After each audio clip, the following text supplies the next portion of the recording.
કેમ છો મિત્રો બધા? આઈ હોપ તમે બધા મજામાં જશો અને again welcome back to my YouTube channel. અને જુઓ અમારો હાથ, કેમ કે હું આજે બનાવું છું દૂધીના મુઠિયા. તો મેં કીધું વ્લોગ ચાલુ કરી દઉં, કેમ કે ઘણા બધા મિત્રો કહે છે કે તમે ડેઈલી વ્લોગ બનાવો, અમને ગમે છે જોવાનું. તો મિત્રો પ્લીઝ મને કહેજો કે હું ડેઈલી વ્લોગ્સ ઓસ્ટ્રેલિયાના આ રીતે બનાવું કે નહીં. અને પ્રતિક ગયા છે જોબ પર, હવે આવશે એટલે એટલામાં હું દૂધીના મુઠિયા તૈયાર રાખું. અને પછી જોઈએ રાત્રે. કાલે તો અમે લાઇટ્સ જોવા ગયા હતા, તમે વ્લોગ્સ જોયો તો એ જ. અને જુઓ મિત્રો, અહીંયા જુગાડ જુઓ, મેં જે રીતે છે ને આ તાપ અત્યારે નીકળ્યો છે ને, તો મેં બ્લેન્કેટ સુકાવા ધોયો હતો આજે. મેં કીધું સૂકવી દઉં, પણ અહીંયા થોડું અમારા અંદર સુકાવાના પ્રોબ્લેમના લીધે મેં છે ને અહીંયા 3 ખુરશી પર સૂક્યો છે. તો મિત્રો આ છે રિયલ સ્ટ્રગલ. મને તો સ્ટ્રગલ લાગે છે, કેમ કે મને કપડાં સૂકવાનું એટલું ગમે ને, પણ અહીંયા ખાલી પેલું જે સ્ટેન્ડ છે એ જ છે, દોરી નહીં બાંધી હજુ. એટલે જો આ રીતે સૂકવ્યું છે, પણ મસ્ત સુકાઈ ગયું. પછી કાલથી તો પાછો વરસાદ છે એટલે જુઓ હવે અહીંયા અત્યારનું બસ તો દૂધીના મુઠિયા બનાવું છું. તો લોટ થઈ ગયો, મેં કીધું હું વ્લોગ ચાલુ કરું અને તમે બધા જોડે વાતો કરું. તો ઘણા બધા એવું પૂછતા હતા કે શું કહેવાય તમારો મહિનાનો ખર્ચો કહો. અને તો મિત્રો કહું જ છું તમને કેમનું છે અને શું છે બધું. તો જુઓ, આ છે, આ લોટ બાંધી દીધો છે મેં મુઠિયા માટે. હવે આ પાણી બી ગરમ થઈ ગયું છે. તો જુઓ, હવે આપણે છે ને આનું પેલું એ કરી, આમાં સહેજ તેલ લગાવી અને પછી હું અંદર મુઠિયા બફાવા માટે મૂકી દઈશ. થોડું પાણી ઉકળે તો સારું ને એમ, એટલે સહેજ તેલ લગાવી દઉં છું ઉપર, એટલે મુઠિયા ચોટે ના. તો મિત્રો ઘણા બધા મતલબ શું કહેવાય મને પૂછે છે કે તમારા મહિનાનો ખર્ચો શું છે. મિત્રો ઓસ્ટ્રેલિયા એક શું કહેવાય એવું આમ તમારે એ છે ને કે મતલબ અગર તમે ખરેખર જો બચત કરો તો જ તમને પૈસા દેખાય. અધરવાઇઝ જો તમને કહું કે અહીંયા અગર ચલો 4-5 અઠવાડિયા કેટલા હોય, પણ મહિનામાં એ હોય તો અમારું $450 તો ભાડું જ છે, બરાબર? તમને ખબર છે અઠવાડિયાનું, એટલે એ 450 ગણો તો $1800 તો મહિનાનું ઘરનું ભાડું થાય, બરાબર? $1800. પછી ચલો કદાચ 15 દિવસે બધું લાવું, મતલબ જે કરિયાણું કે કંઈ બી પતી ગયું, કેમ કે અમે પાસ્તા બનાવીએ, આવાકાડો સેન્ડવિચ બનાવી દઈએ, પછી વઘારેલી ખીચડી છે, દાળ ભાત છે, થેપલા છે, એટલે શાકભાજી લાવું પણ ફ્રોઝન બી પડ્યા હોય મારી જોડે એમ. એટલે મિત્રો અમુક વાર ફ્રોઝન ખાઈએ, અમુક વાર આમ ખાઈએ. એટલે આ કેમ હરખું રહેતું નહીં, થોડું અંદર કેમ એ થઈ જાય. તો એમાં એવું છે કે અમુક વાર ફ્રોઝન ખાઈએ અને અમુક વાર એટલે હું બહુ શાકભાજી શું કહેવાય લાવું પણ આમ ઓછી એમ. એટલે મારા શાકભાજીનો તો ખર્ચો પણ તો $100 ગણી લો તમે. 15 દિવસના, હા, $100 એટલે અત્યારે તો કેટલો 6, 3, 4, 35, 4000 જેટલું ગણી લો તમે. એટલે $100 થઈ ગયા 2 વાર, તો એ થયા $200, બરાબર? એટલે એ છે. પછી એટલે 1800 ને $2000 તમારું મહિનાનું થયું. હવે ચલો કદાચ અહીંયા માર તો અત્યારે મારી નોકરી નથી, પણ પ્રતિકની છે, તો કદાચ ચલો અઠવાડિયે સેલરી આવતી હોય, પણ સેમ અમે ઉબર કરીએ એમાંથી અમારું ઘરનું ભાડું જાય અને સેલરી આવે, એમાં બધું તમારે જે ખર્ચો હોય બીજો બધું આન તે બહારનું ખાવાનું એ તો બધું છે જ, નાસ્તો. હવે કાલે તમે પેલો સ્વામિનારાયણ મંદિરનો જોયો તો ત્યાં અમે ગયા હતા, તો ત્યાં જ અમારા $100 વપરાઈ ગયા હતા, કેમ કે અમે બધું લાયા. પેલું તમે જોયું મસાલાની, એટલે એ તો અલગ. એટલે સેલરી આવે પણ ચલો એમાંથી બચત અમે ની તો એ કેટલી કરીએ, $200, $300, $400 જે બચત થઈએ.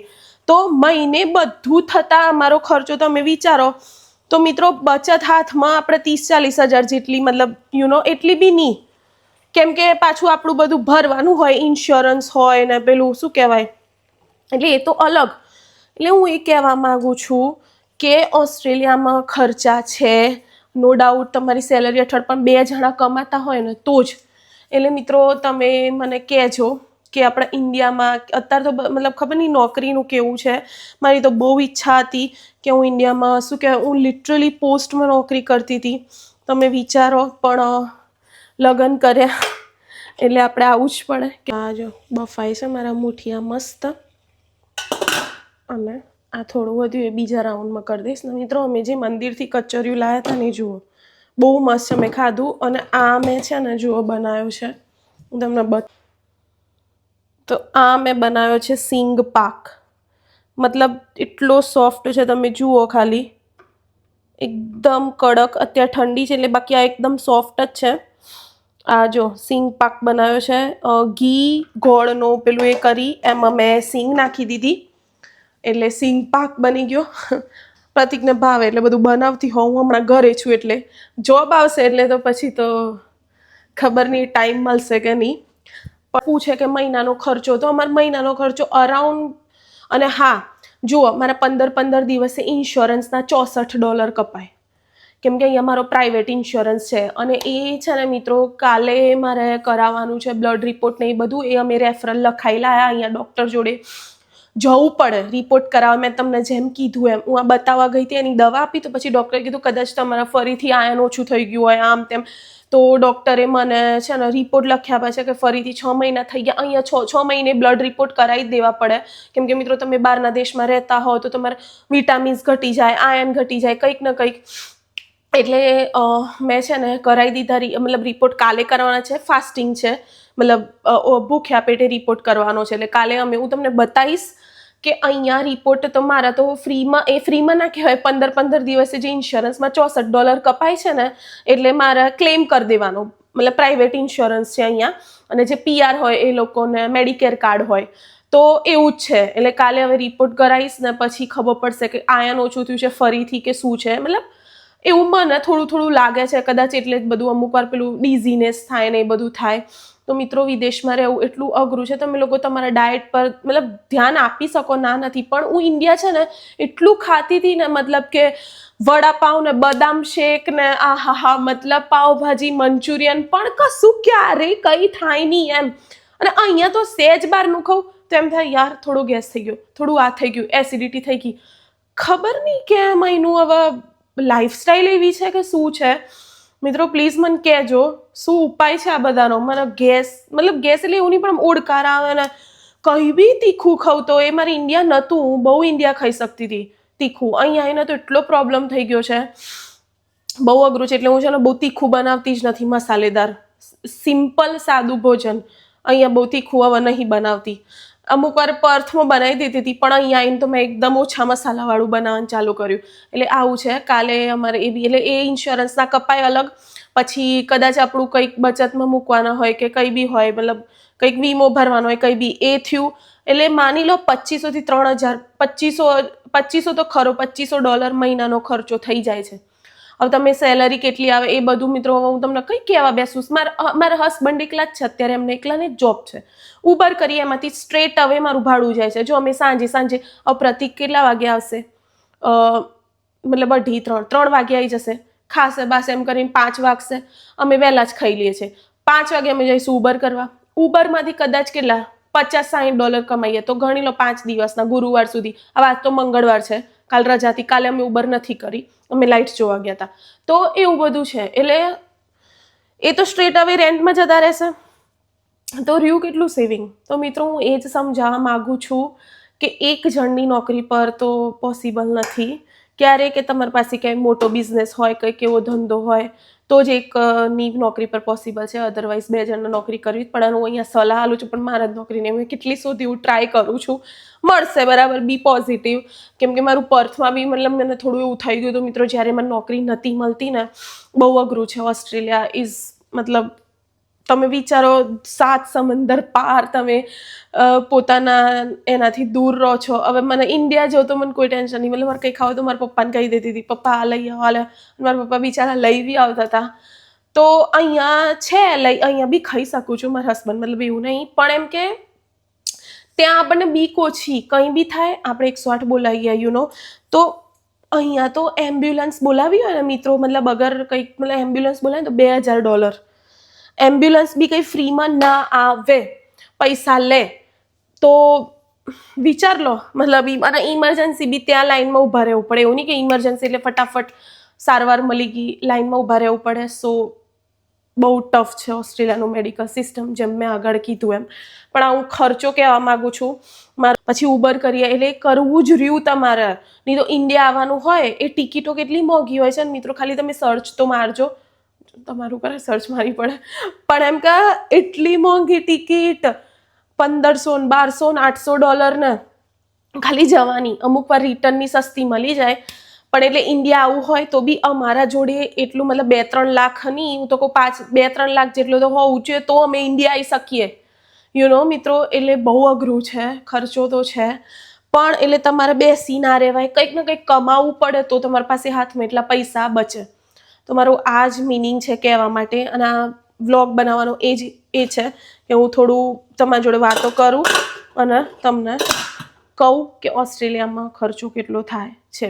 બરાબર. હવે જો થાય છે મારા મુઠિયા, એટલે અઘરું છે પણ હું આ બધું તમને શેર કરું તો મને બહુ સારું લાગે છે.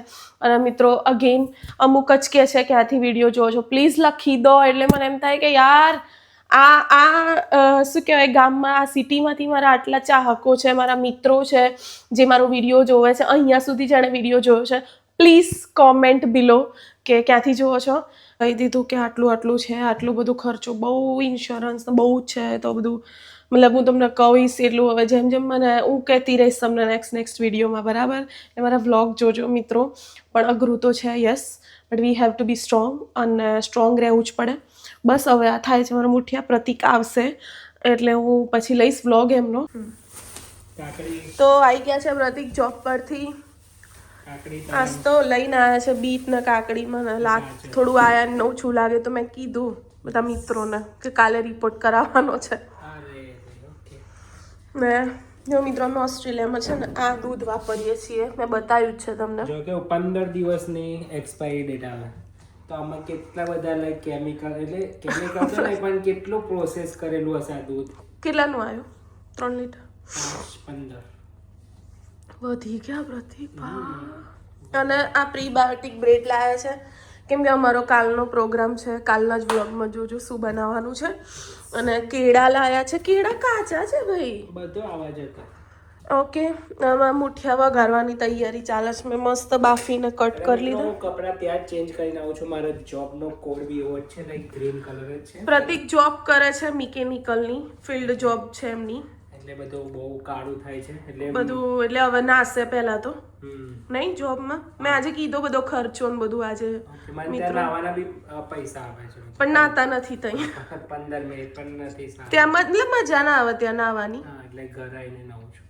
તો હવે નહીં લો, મેં તો બધું કમ્પ્લીટ કરી દીધું, ખાલી વઘારવાના જ છે. તો જો મારા રેડી છે દૂધીના મુઠિયા. અને આઈ નો તમે એવું કહેશો કે તલ વધારે છે, તો મને વધારે જ ભાવે છે. અને જો પ્રતિક માટે બનાવી છે ચા, કેમ કે એમને દૂધીના મુઠિયા જોડે ચા જ ભાવે, તો ચા બનાવી દીધી છે. અને બસ હવે અમે લોકો જમીએ છીએ, જમી લઈએ. ચા પીને કેવું લાગ્યું? બહુ મસ્ત આદુવાળી ચા હતી અને મુઠિયા ખાવાની એકદમ મજા આવી છે.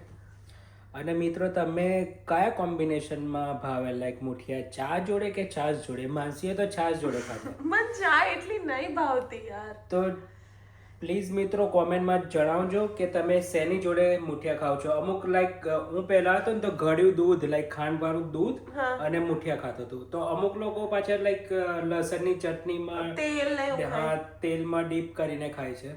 તો મિત્રો તમે કયા કોમ્બિનેશનમાં ખાવ છો તે કોમેન્ટમાં જરૂર જણાવજો. ઓકે, બહુ મજા આવી. હું વજ્રાસનમાં બેઠી છું, તમારે નહીં બેસવું વજ્રાસનમાં? બેસી જાઉં છું. આ બધો કાલનો ડબ્બો ભરી દો નાસ્તાનો. થેન્ક યુ પ્રતિક. 2 વાગી ગયા છે 6:45 અને અંધારું જુઓ. રાતના 8 વાગ્યા જેવું ને ટ્રેન જાય છે, રાતના 8 વાગ્યા જેવું અંધારું છે 6:45. તો પછી છે ને અમે આવી ગયા હતા ઉબર કરવા માટે. મતલબ કે 2-3 તમને જેમ મેં કીધું રોજ કરવી જ પડે. તો આ છે ઓસ્ટ્રેલિયાનો શોપિંગ સેન્ટર અને એમાં છે આ ઇન્ડિયન રેસ્ટોરન્ટ. તો મિત્રો એમાં બી જુઓ આપણા ઇન્ડિયા જેવી મીઠાઈઓ મળે છે, પણ એટલી મોંઘી, $34 કિલો. આ જો કઈ કલાકંદ $34 કિલો, મોહનથાળ, ટોપરાપાક બધું મળે. પણ જુઓ ગુલાબજાંબુ બી હતા એટલા. આ હતું ફાર્મસી, ઓસ્ટ્રેલિયાની ફાર્મસી. હું અંદરથી પછી તમને બતાવીશ, આમે ખાલી બહારથી તમને બતાવ્યું. અને પછી જુઓ મને મળી ગયો તો ઓર્ડર. એણે ઇન્ડિયન રેસ્ટોરન્ટમાંથી ખાવાનું મંગાવ્યું હતું, તો પ્રતિક ગાડીમાં બેઠા હતા તો હું લેવા માટે આવી હતી. અને હવે જઉં છું જુઓ પાર્કિંગમાં, કેમ કે એક જણને ગાડીમાં બેસી રહેવું પડે એટલા માટે. અને આ હતું કોમબેંક સ્ટેડિયમ, સિડની ઓસ્ટ્રેલિયાનું સ્ટેડિયમ જુઓ મિત્રો. અહીંયા મેચ હતી આજે, કંઈક ખબર નહીં રગ્બીની કે, તો બહુ જ ભીડ હતી, એટલી પબ્લિક હતી. અમારે 800 મીટર હાલવા જવાનું હતું, તો બી એટલો ટ્રાફિક હતો 800 મીટરમાં. જુઓ આમ જોરદાર, અને તો બી હજુ $0 બન્યા હતા મારા. એક ટ્રીપ મેં કમ્પ્લીટ કરી હતી, પણ તો બી ખબર નહીં. અને આ જો સિટી એરિયા ચાલુ થઈ ગયો છે, એટલે અહીંયા અમે સિગ્નલે ઊભા હતા. મેં કીધું હું એક લઉં શોર્ટ્સ, તમને કેવું દેખાય છે જુઓ. આ મેઇન પેરામેટામાં ને ટ્રેન સામેથી આવે છે. પછી બીજી ડિલિવરી હતી 2 કિલોમીટર, જો પિઝા મંગાયા હતા, તો અમે લોકો પિઝા આપવા જતા હતા. તો એ બે કરી હતી, મેં આ ત્રીજી હતી, તો $17 મને મળી ચૂક્યા હતા. પછી આ જો ટ્રેન આવી અને $17 મિત્રો, એટલે અમે છે ને એ દિવસે 3 જ કરી હતી, એટલે અમને લગભગ 30 થી 35 જેટલા મળી ગયા હતા, કેમ કે $9 એક્સ્ટ્રા મળવાના હતા. પછી હું આવી ગઈ ત્યાં લીલી ડુંગળી લેવા માટે, કેમ કે મારે કાલે બનાવવાનું છે સેવ ઉસળ. તો આ લીલી ડુંગળીની જોડી મેં લઈ લીધી છે. અને બસ હવે અમે લોકો એક જ વસ્તુ લેવી હતી મારે, સ્પ્રિંગ અનિયન. મેં કીધું વધારે કંઈ લેવું નહીં, એટલે પ્રતિક પેલી સાઈડ સિમ કાર્ડ લેવા માટે ગયા હતા એમનું, અને હું આ સાઈડ લીલી ડુંગળી લેવા માટે આવી હતી. આ જો આ બધા ચીઝના અલગ અલગ ઓપ્શન છે. તો કેવો લાગ્યો વ્લોગ મિત્રો, કહેજો. બાય.